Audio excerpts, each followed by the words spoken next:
sungguh baik,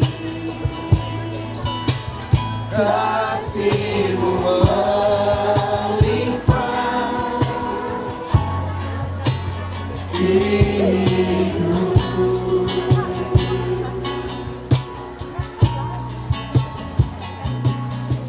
Bapa,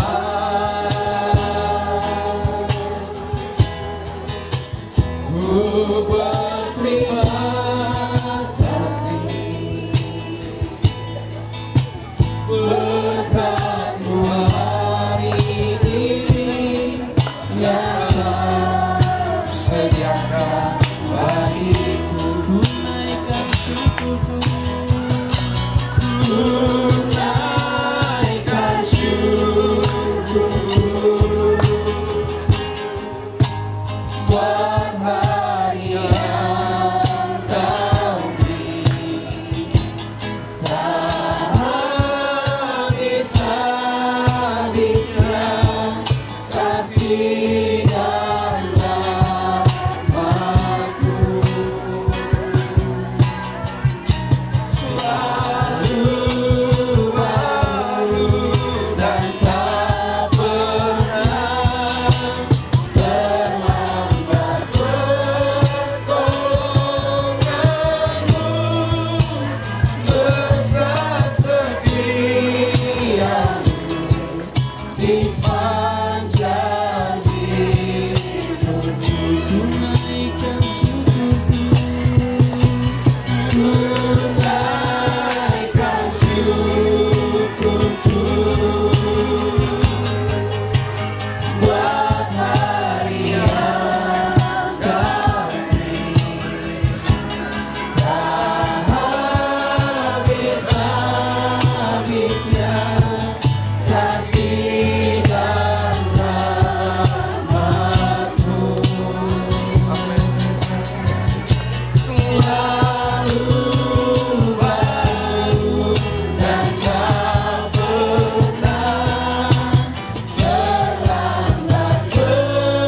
Pertolongan-Mu besar, setia-Mu di sepanjang hidupku. Besar setia-Mu, besar setia-Mu, besar setia-Mu, besar setia-Mu di sepanjang hidupku.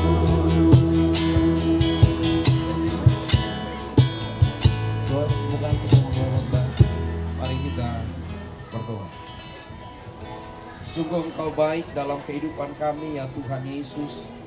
Terima kasih buat pagi yang indah, siang yang indah ini Tuhan. Engkau karuniakan hari yang luar biasa buat kami, sehingga kami jemaat Bukit Hermon Tuhan boleh berada di pantai ini Tuhan, untuk menikmati kasih karunia-Mu, menikmati berkat-Mu Tuhan. Dan terlebih Tuhan, untuk kami boleh bersama-sama untuk beribadah di tempat ini. Kami membawa ibadah ini ke dalam tangan-Mu dari awal pertengahan hingga pada akhirnya. Biarlah berjalan dalam pimpinan kuasa Roh Kudus-Mu, dan lokalisir kami dengan kuasa darah kerafirat-Mu Tuhan. Tempat yang kami tempati ini Tuhan bungkus dengan kuasa darah-Mu. Bahkan setiap kami, anak-anak kami semuanya Tuhan, baik mulai dari bayi sampai orang tua, dalam perlindungan-Mu Tuhan. Dan putuskan dengan kuasa darah-Mu segala pekerjaan iblis, setan, roh jahat, menggugat, pendakwa, kuasa kegelapan yang menggugat kami, mendakwa kami selama ada di tempat ini, kami patahkan, kami tolak dalam nama Yesus. Tuhan, Engkau pelindung bagi kami. Kami mau memuliakan Engkau Tuhan, dan biarlah Tuhan kehadiran kami di tempat ini boleh menjadi berkat untuk hormat kemuliaan-Mu. Demi nama Tuhan Yesus Kristus kami buka, habiskan ibadah pada ini. Demi nama Tuhan Yesus, haleluya. Amin, amin. Ya, pujian kepada Tuhan. Mari siapa yang mengatakan kita, katakan kita orang yang luar biasa. Haleluya. Mari bersenyum karena diri kita yang membuka masker, buka maskernya dulu.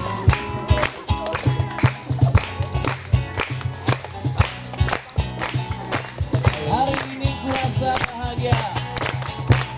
Hari ini ku rasa bahagia berkumpul bersama saudara seiman.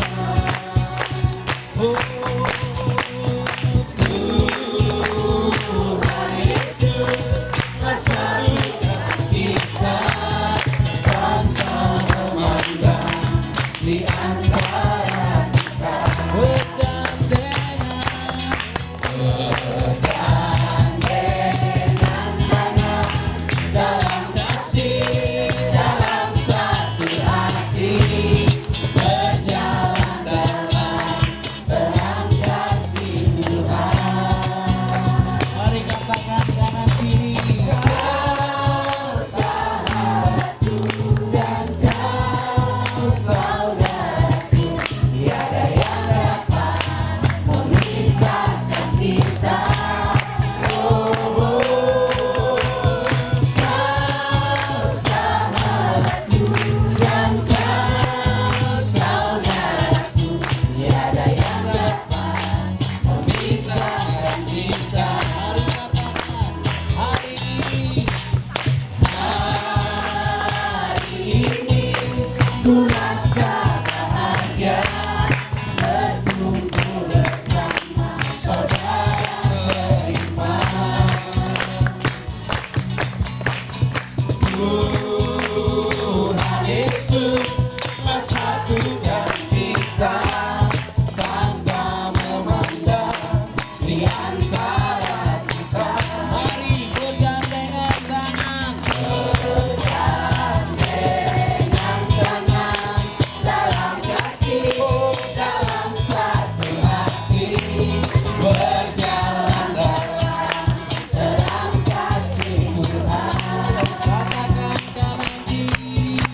Kau sahabatku dan kau saudaraku, tiada yang dapat memisahkan kita.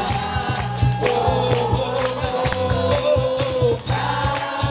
sahabatku dan kau saudaraku, tiada yang dapat memisahkan kita. Bergandengan tangan. Bergandengan tangan dalam kasih, dalam satu hati, berjalan dalam terang kasih Tuhan. Mari serukan. Kau sahabatku dan kau saudaraku, tiada yang dapat memisahkan kita. Kau sahabatku dan kau saudaraku, tiada yang dapat memisahkan kita. Tiada yang dapat memisahkan kita. Tiada yang dapat memisahkan kita. Amin. Haleluya. Semua Yang gembira selalu gembira, semua yang gembira selalu senang, melompat, menari, bersuka, bernyanyi.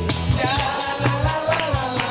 mari serukan. Semua yang gembira selalu gembira, semua yang gembira selalu senang, melompat, menari, bersuka, bernyanyi. Shalalalalala. Nenek ayah yang gembira selalu gembira.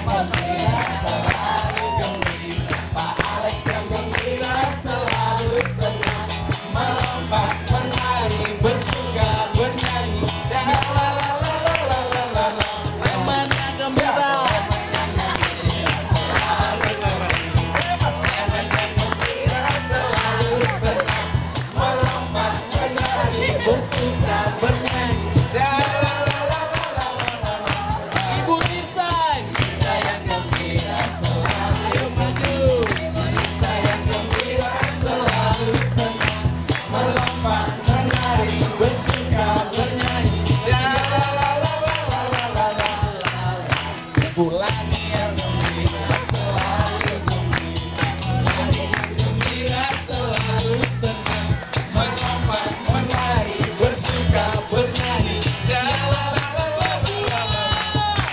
Oh, semua yang gembira selalu gembira, semua gembira selalu senang, melompat, menari, bersuka, bernyanyi.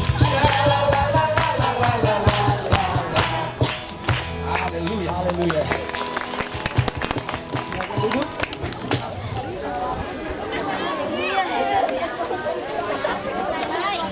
Tiba saatnya kita akan masuk dalam pengenalan firman Tuhan. Kedua nanti kita.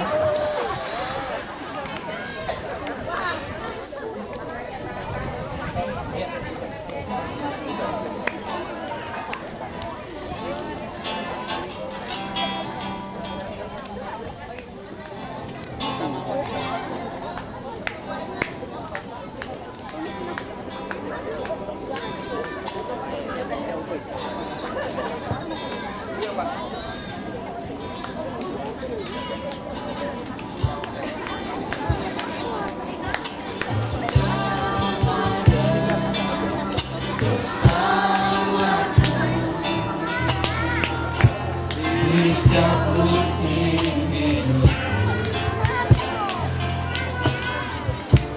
tak pernah kau biarkan ku sendiri.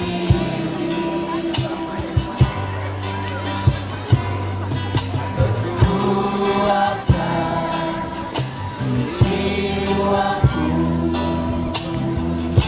adalah bersama. Tak pernah kau ragukan bersamamu, bersamamu, bersamamu Bapa.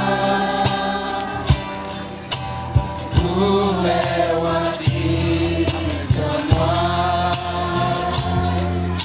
perkenananmu yang teguhkan hatiku. Mari lebih lagi katakan dengan suara yang tegas. Engkau yang bertindak, memberi pertolongan, memberi pertolongan. Amin. Anugerah-Mu besar melimpah bagiku. Bersamamu Bapa. Haleluya, haleluya. Bersamamu Bapa. Mari bawa diri kita di hadapan Tuhan. Mari bawa diri kita menikmati hadirat Tuhan di tempat ini. Dia ada di tempat ini. Dia hadir di tengah-tengah kita. Haleluya, haleluya. Amin, Yesus, haleluya. Engkau yang bertindak, memberi pertolongan. Anugerah-Mu besar melimpah bagiku. Mari kita sama-sama berdoa. Kami aminkan setiap pujian kami di hadapan-Mu Tuhan. Karena setiap pujian yang kami naikkan adalah doa dan iman kami di hadapan-Mu. Biarlah itu Tuhan menjadi berkenanan yang luar biasa di hati Tuhan. Dan Tuhan disenangkan dengan pujian kami. Ya Tuhan Yesus, saat ini kami mau dengar firman-Mu. Mari Engkau berfirman bagi kami. Sebab setiap kami haus rindu akan selalu dengan firman. Berfirmanlah Bapa, kami siap dengan firman-Mu. Haleluya. Amin, amin. Puji Tuhan. Shalom. Ada sukacita? Amin. Puji Tuhan. Kita sekarang biasa kita ibadah di rumah, di gereja. Sekarang kita ibadah di pantai. Amin. Iya. Nah, hari ini temanya saya juga baru tahu. Change we need. Ya, perubahan yang kita apa ini? Butuhkan atau harapkan. Butuhkan ya. Ya, perubahan yang kita butuhkan. Nah, Bapak Ibu semua jemaat Tuhan yang hadir, semua anak-anak kita, bahwa kita dalam suasana memperingati hari ini masih dalam suasana kebangkitan Tuhan. Jadi ketika Tuhan Yesus sudah bangkit dari antara orang mati, dikatakan firman Tuhan, masih ada berapa hari dia ada di muka bumi? Berapa? Ayo, nah 40 hari. Dan nanti kita akan memperingati hari kenaikan Tuhan, lalu kemudian pencurahan Roh Kudus. Hari pencurahan Roh Kudus, ya, kenaikan, kemudian kita akan masuk dalam doa 10 hari ya. Doa 10 malam, lalu kemudian untuk menantikan pencurahan Roh Kudus. Nah, saya undang kita membaca firman Tuhan untuk merenungkan ayat ini, perubahan yang kita butuhkan, perubahan yang kita harapkan dalam kehidupan kita. Kita mau seperti para rasul, ya. Kita tahu para rasul ketika bersama-sama dengan gurunya, dengan Tuhan Yesus, mereka begitu luar biasa. Tetapi ketika dia menghadapi yang namanya aniaya, ketika Tuhan Yesus ditangkap, ya, mau disalibkan, mereka semua meninggalkan Tuhan. Tetapi ketika mereka, ya, mengetahui bahwa begitu mengerti, memahami persis bahwa Yesus yang mereka ikuti selama ini, dan mereka bersama-sama dengan mereka benar-benar adalah Tuhan, terjadi perubahan yang luar biasa dalam kehidupan mereka. Dan coba kita belajar dari Thomas, ya. Thomas, kita buka Yohanes pasal yang ke-20 ayat 24 sampai 29. Yohanes pasal 20 ayat 24 sampai 29. Ya. Sudah? Ya, ada ya? Baik, saya akan baca firman Tuhan. Yesus menampakkan diri kepada Thomas. Tetapi Thomas, seorang dari ke-12 murid itu yang disebut Didimus, tidak ada bersama-sama mereka ketika Yesus datang ke situ. Maka kata murid-murid yang lain itu kepadanya, kami telah melihat Tuhan. Tetapi Thomas berkata kepada mereka, sebelum aku melihat bekas paku pada tangannya, dan sebelum aku mencucukkan jariku ke dalam bekas paku itu, dan mencucukkan tanganku ke dalam lambungnya, sekali-kali aku tidak akan percaya. 8 hari kemudian, murid-murid Yesus berada kembali dalam rumah itu, dan Thomas bersama-sama dengan mereka. Sementara pintu-pintu terkunci, Yesus datang dan ia berdiri di tengah-tengah mereka dan berkata, damai sejahtera bagi kamu. Kemudian ia berkata kepada Thomas, taruhlah jarimu di sini dan lihatlah tanganku. Ulurkanlah tanganmu dan cucukkan ke dalam lambungku, dan jangan engkau tidak percaya lagi, melainkan percayalah. Thomas menjawab, dia, ya Tuhanku dan Allahku. Kata Yesus padanya, karena engkau melihat aku, maka engkau percaya. Berbahagia mereka yang tidak melihat, namun percaya. Nah, Bapak Ibu yang dikasihi Tuhan, tantangan orang beriman kepada Yesus adalah ketidakpercayaan. Ya, meyakinkan orang, jangankan meyakinkan orang, meyakinkan diri sendiri bahwa Yesus sudah bangkit dari antara orang mati, itu menjadi tantangan yang luar biasa. Ya, begitu berat. Ya. Tetapi Bapak Ibu yang dikasihi Tuhan, ya, kita harus percaya. Ya, kita harus percaya. Kita jangan seperti Thomas. Ya, kita harus percaya bahwa benar dia adalah Allah yang menjadi manusia, dan dalam kemanusiaannya dia telah mengalahkan maut, dia telah mengalahkan kematian, dan bahkan dia telah membebaskan kita dari kutuk dosa. Amin. Dia telah membebaskan kita dari kutuk dosa. Kita jangan seperti Thomas. Sekali lagi saya mau katakan bahwa tantangan dalam kehidupan kita untuk beriman kepada Tuhan, tantangan dalam hidup kita untuk percaya Yesus sebagai Tuhan adalah keraguan-raguan. Masih banyak yang ragu dengan Tuhan. Apakah jemaat ada yang masih ragu dengan Tuhan? Hah? Koreksi diri kita. Kalau kita masih ragu tentang Tuhan dalam hidup kita ragu bahwa Yesus adalah Tuhan dalam hidup kita, perlu kita bertobat. Ya. Perlu kita bertobat. Kenapa? Murid-murid rasul-rasul, ya, adalah bukti real dari kebangkitan Tuhan dari antara orang mati. Banyak orang menolak tentang kebangkitan. Makanya saudara yang kasih Tuhan, karena banyak orang yang sudah menolak dia, sehingga apa? Kebangkitannya pun ditolak oleh mereka. Makanya itu setelah Yesus bangkit dari antara orang mati, yang tersiar sangat luar biasa, ya, bahwa mulailah pemuka agama, ya, mulailah orang-orang yang gak suka dengan Yesus itu, yang benci tentang Yesus, mulai menyampaikan berita-berita berkata Yesus tidak bangkit, Yesus dicuri. Bahkan pemuka-pemuka agama, Alkitab mencatat bahwa mereka membayar serdadu-serdadu untuk menyampaikan berita-berita bohong.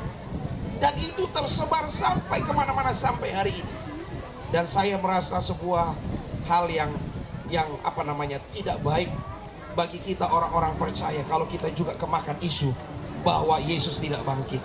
Kalau kita juga termakan isu, ya, kita mulai tidak terpercaya, kita mulai terbawa ketidakpercayaan dengan mereka. Mau mereka percaya atau tidak percaya itu urusan mereka. Amin. Pemuka-pemuka agama yang tidak mempercaya bahwa Yesus bangkit itu urusan mereka. Para serdadu-serdadu yang tidak percaya Yesus bangkit itu urusan mereka. Tapi yang kita percaya bahwa rasul-rasul dan murid-murid, mereka itu adalah orang-orang yang setia di hadapan Tuhan.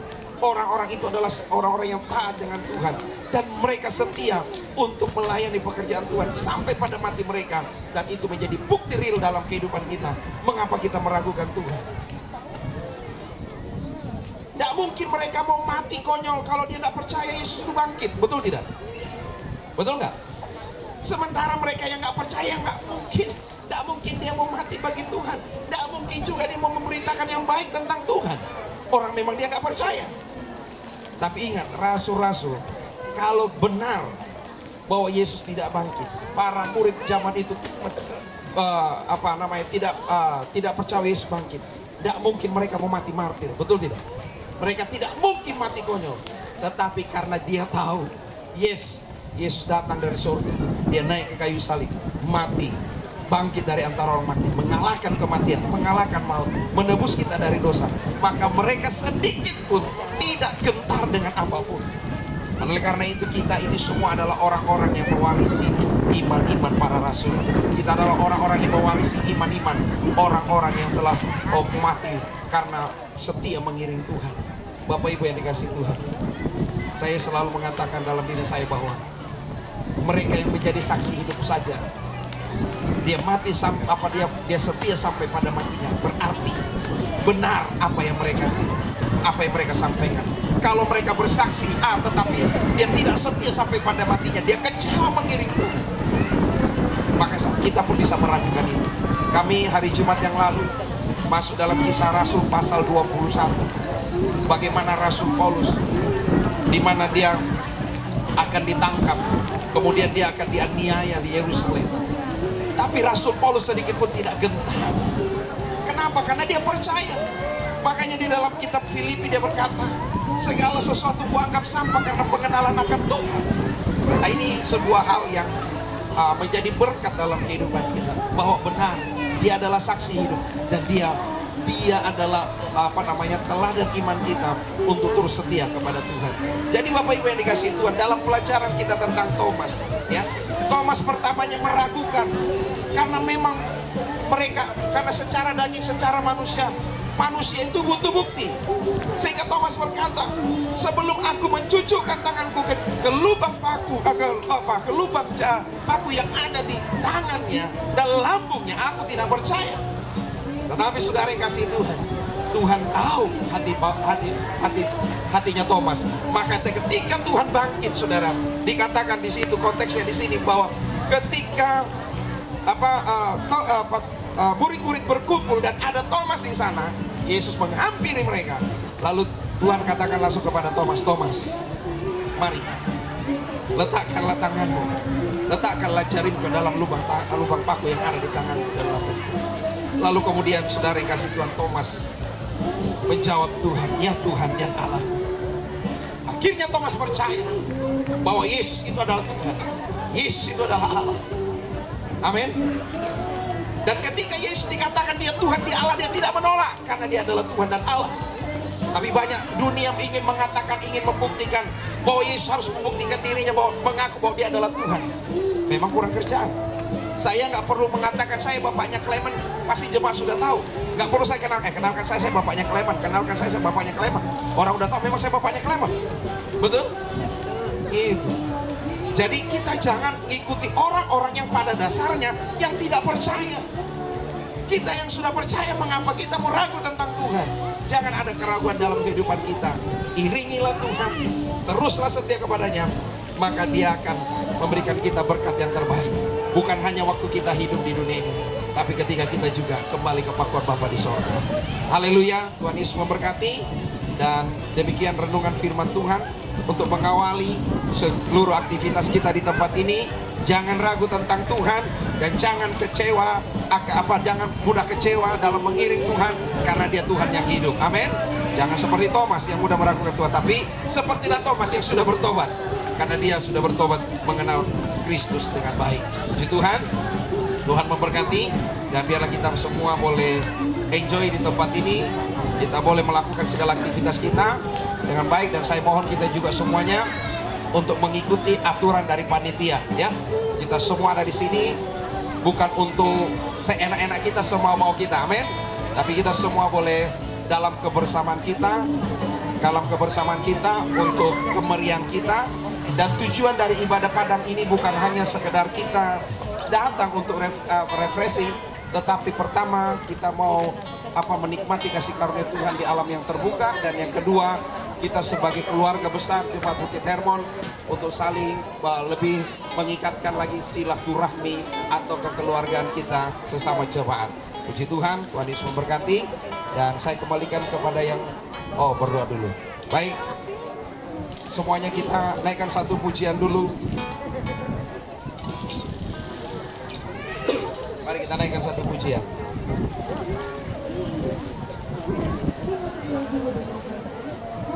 Kita naikkan pujian satu-satunya yang kupercaya.